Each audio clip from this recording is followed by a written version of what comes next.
Okay, hello students and welcome to Scratch. This is going to be a little crash course of all the different things we can do in Scratch before you head off yourselves and explore a bit and create your own program.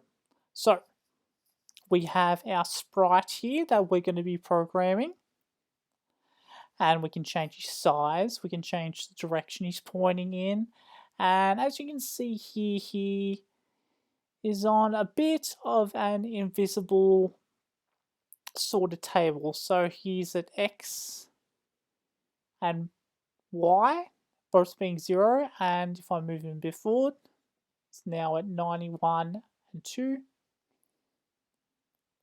Now he's at negative 139 and 3. And as I move him down and up, Y goes positive and negative. So put him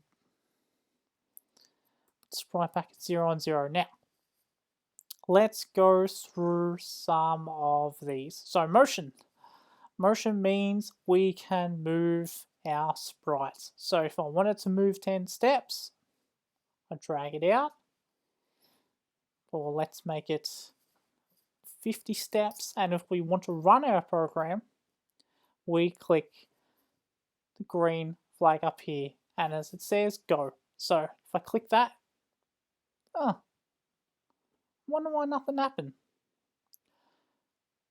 This leads on to events. So your code will only run if a certain event has taken place. So there's no code telling this to move 50 steps. So what we want to do is that we want to use a bit of code, which is this, that tells our sprite to move 50 steps. So as this starts up our code when the flag's clicked, move 50 steps. And there we go, as our sprite nearly walks off the screen. So let's reset it back to 0 and 0. So there you go. So that's one example how motion works. You can also have a sprite turn in different directions, glide, go to a certain spot after he's done certain things here, and so on. Find edge, bounce, set, rotate, style, and here we go. So there are our motion blocks. Let's go to looks.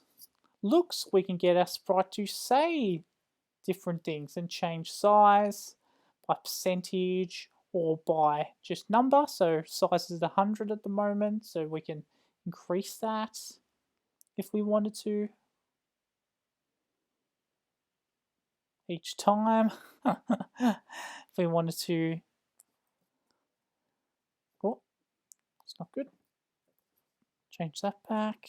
If we want to reset the size, just hit in 100 again. To hide and show, do that. So we've got our looks here. So have our sprite say things.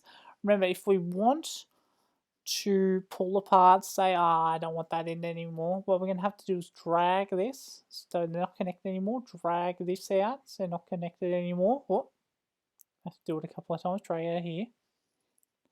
And we're going to right click and delete. Or if you're unsure if you want to keep it or not, you can just keep it over there, because remember, this green flag is going to operate this. There's nothing to operate this because it's not connected to anything. And the green flag isn't telling it, as our event says, to do this. So when I do hit the green flag, oh, let's explore why that's happening. It's not moving 50 steps. I wonder why. This is where it leads on to our controls. We're not going to worry about sound for the moment.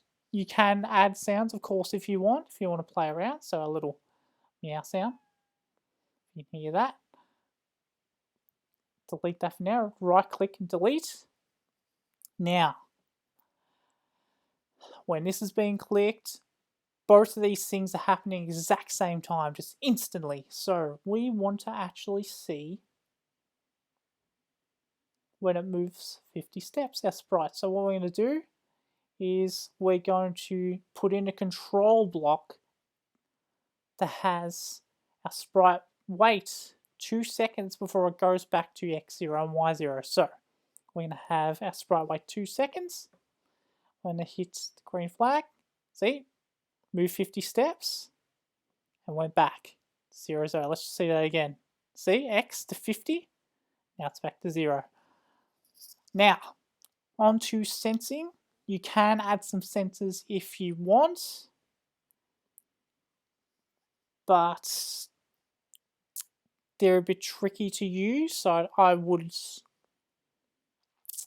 exactly. You can of course play around with them later, but at the moment, not really too important. Operations are the exact same, so they're a bit tricky and maybe a bit complicated. You can put in certain things, so if something plus something happened, then maybe another step happened.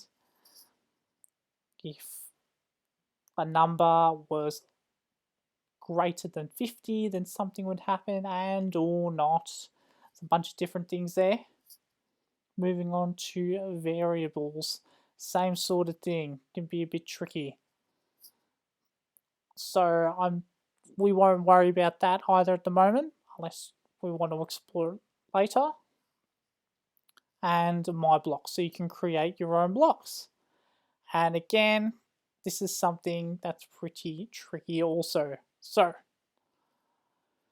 what we're going to look at for our last bit, we can go down here and we can also use or look at some blocks from here that work either with certain things or allow you to draw.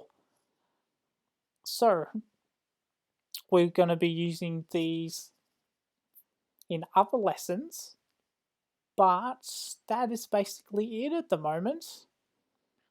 So you've got your controls, got your events, got your looks, motion, sensing, operations, your own blocks you can create, and your variables, and also your drawing. So pen up, pen down, erase all, that are all going to be handy later. Okay, fantastic. Thank you very much for watching, and feel free to explore a lot of these different blocks when you create your own code. Thank you.